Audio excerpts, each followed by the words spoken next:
জনগণের ভোটে ক্ষমতায় গেলে আওয়ামী লীগের মতো পরিবারতান্ত্রিক কোনো রাষ্ট্র ব্যবস্থা থাকবে না বলে জানালেন বিএনপির ভারপ্রাপ্ত চেয়ারম্যান তারেক রহমান।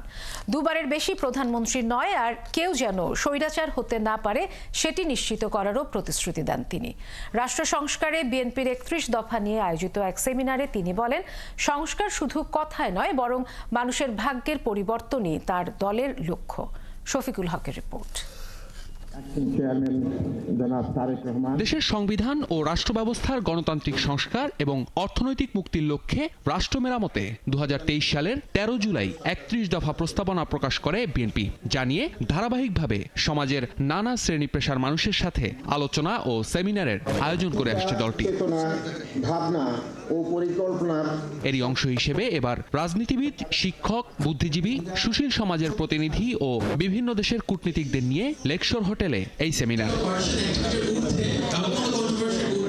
স্বাগত বক্তব্যে বিএনপি মহাসচিব জানান, সংস্কারের যে উদ্যোগ নিয়েছে অন্তর্বর্তী সরকার, সেখানে বিএনপির এই প্রস্তাবনাগুলো সহায়ক হবে। আমাদের এই দফাগুলোর সঙ্গে নতুন যে সংস্কারের প্রস্তাবগুলো আসবে তার সঙ্গে অনেকগুলো মিলে যাবে এবং মিলতে হবে, কারণ আমাদের চিন্তাগুলো ঠিক একইভাবে আপনার ফরওয়ার্ড লুকিং হয়েছে।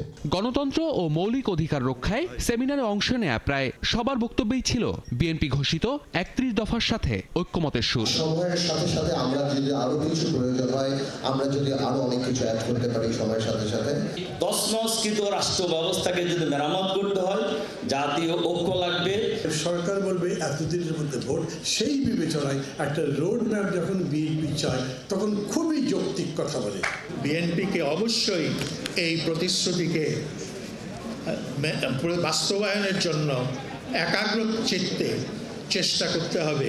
অনুষ্ঠানে যুক্ত হয়ে বিএনপির ভারপ্রাপ্ত চেয়ারম্যান তারেক রহমান জানান, দেশ যাতে আবারও কোনো স্বৈরাচারী ব্যবস্থার কবলে না পড়ে, সে বিষয়ে যা দরকার ক্ষমতায় গেলে সেটি নিশ্চিত করবে বিএনপি। রাষ্ট্রে যদি রুল অফ ল থাকে, অ্যাকাউন্টেবিলিটি অ্যান্ড গুড গভর্নেন্স থাকে, তাহলে আওয়ামী লীগের মতন পরিবারতন্ত্র বা অলিগার্কি তৈরি হবে না। আমরা নিশ্চিত করতে চাই, সর্বোচ্চ চেষ্টা থাকবে আমাদের, আগামীর বাংলাদেশে আর কোনো ব্যক্তি, এমনকি প্রধানমন্ত্রীও স্বৈরাচারী হয়ে ক্ষমতার অপব্যবহার যেন করতে না পারে বা পারবে না। ক্ষমতার ভারসাম্য রক্ষা আর ফ্যাসিবাদ বিলোপে ভবিষ্যতে কেউ দুবারের বেশি প্রধানমন্ত্রী হবেন না, কেউ জবাবদিহিতার ঊর্ধ্বে থাকবে না, প্রতিশ্রুতি তারেক রহমানের। বিএনপি সংবিধানে এমন ব্যবস্থা রাখতে চায় যাতে কেউ পরপর দুবারের বেশি প্রধানমন্ত্রী হতে না পারে। আমরা আইন, বিচার ও নির্বাহী বিভাগের মধ্যে ক্ষমতার ভারসাম্য রাখতে চাই। রাষ্ট্র পরিচালনায় সমাজের জ্ঞানী গুণীদের প্রতিনিধিত্ব এবং অংশগ্রহণ নিশ্চিত করতে দ্বিকক্ষ বা বাইক্যামেরাল পার্লামেন্ট সিস্টেম প্রবর্তন করতে চাই। জাতীয় ঐক্যের ভিত্তিতে আগামীর বাংলাদেশ নির্মাণের কথাও জানান বিএনপির ভারপ্রাপ্ত চেয়ারম্যান। আত্মত্যাগের যথাযথ স্বীকৃতি দিয়ে প্রতিটি শ্রেণী পেশার মানুষের।